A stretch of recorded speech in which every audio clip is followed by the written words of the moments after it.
ఏంటి future plans అండి? How you want take ఇక్కడ నుంచి ఎలా ఎలా వెళ్దామని, where you want see yourself? So definitely same field, pursuing acting. నాకు ఇంకేం రాదు అంటే అఫ్ కోర్స్ చదువుకున్నాను, జాబ్ వస్తుంది, కానీ నేను అది చేయాలనుకోవట్లేదు కాబట్టి ఇటు వచ్చాను. And yeah, films is what I'm aiming at. 5 years down the lane అంటే కొంచెం ఇయర్ ప్రొడక్టివ్గానే ఉంది. లాస్ట్ ఇయర్ కూడా ఇట్ వాస్ ప్రొడక్టివ్ ఎనఫ్, 2 సిరీస్లు హిట్ అండ్ ఆల్. సో కొంచెం హోప్ అయితే కనిపిస్తుంది.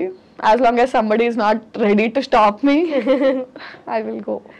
ఓకే, మా అమ్మాయిలకి మేజర్గా వచ్చే క్వశ్చన్ ఈవెన్ ఐఎమ్ ఫేసింగ్, అందుకే ఈ క్వశ్చన్ అడుగుతున్నాను. ఎవరు ఎక్సెప్షనల్ కాదు కాబట్టి. పెళ్ళి ఎప్పుడు? తొందరే ఉంది, చేసుకున్నాం ఎప్పుడో ఒకప్పుడు, తప్పదు. కానీ ఇంట్లో ప్రెషర్ లేదా? ఉంటుంది అంటే ఉంటుంది కదా, ఇంట్లో ప్రెషర్ ఉండకపోతే వాళ్ళు కాకపోతే ఇంకెవరు ప్రెషర్ పెడతారు? ఇప్పుడు ఫాలో అయ్యే వాళ్ళే అడుగుతున్నప్పుడు ఇంట్లో వాళ్ళు కన్నవాళ్ళు వాళ్ళు అడగకుండా ఉంటుంది. చేద్దాం అంటే ఈవెన్చువలీ జరగాల్సిందే. ఎన్నో రోజులు మనం కూడా దాటేయలేము, జరుగుతుంది.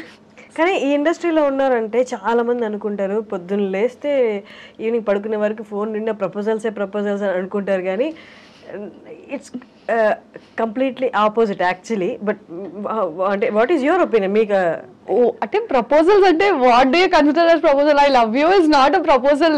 You see my content and say I love your content, I'm ready to marry. That's not a proposal. I mean that's not how you choose a person you want to stay with. Just because so and so person saw my content and said I like your content, I'm going to marry you.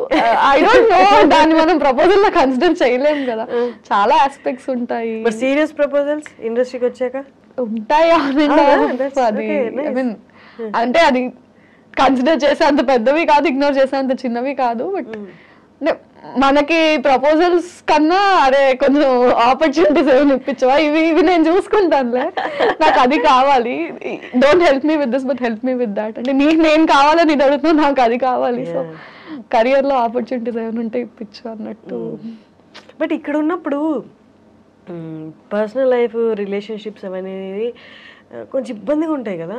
ఇప్పుడు ఎక్కడ లేచి పరిగెట్టాలి, ఎక్కడికి వెళ్ళాలి, ఏం చేయాలి, next ఏంటనేది pressure ఎక్కువ ఉంటుంది. వాళ్ళకి అంత టైం ఇవ్వలేదు. ఇక్కడ ఉన్న ఫీల్డ్లో ఉన్న వాళ్ళకి రిలేషన్షిప్ మెయింటైనింగ్ చాలా కష్టం అవుతుంది. ఇప్పుడు అదే అంటారు కదా, అంటే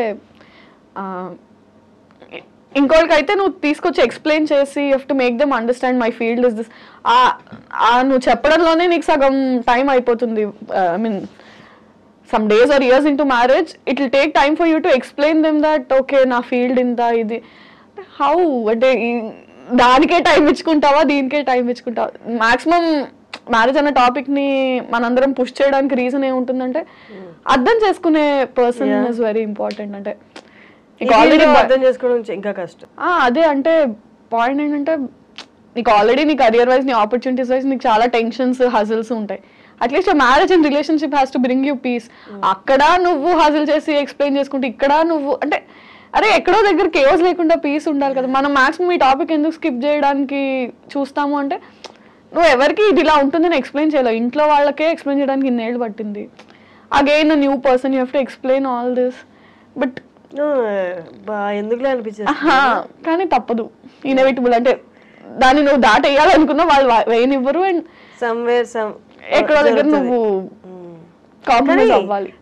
ఇప్పుడు మన చుట్టూరు ఉన్న వాళ్ళని చూస్తే రియాలిటీలో పెళ్ళిళ్ళు సక్సెస్ అయ్యాయి, సక్సెస్ రేషియో అనేది చాలా తక్కువ పడిపోతుంది కూడా.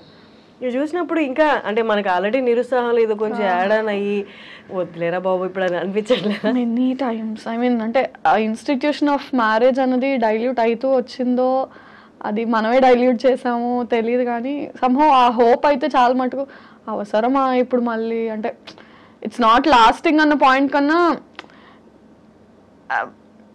దాని ఎఫెక్ట్ కెరియర్ మీద మళ్ళీ ఉంటుందేమో. పర్సనల్గా ఇఫ్ ఇట్స్ నాట్ లాస్టింగ్ అది నా మటుకు అన్నట్టు నేను ఇప్పుడు ఉండలేను, ఎందుకంటే పబ్లిక్ ఫిగర్స్ మనం ఇప్పుడు.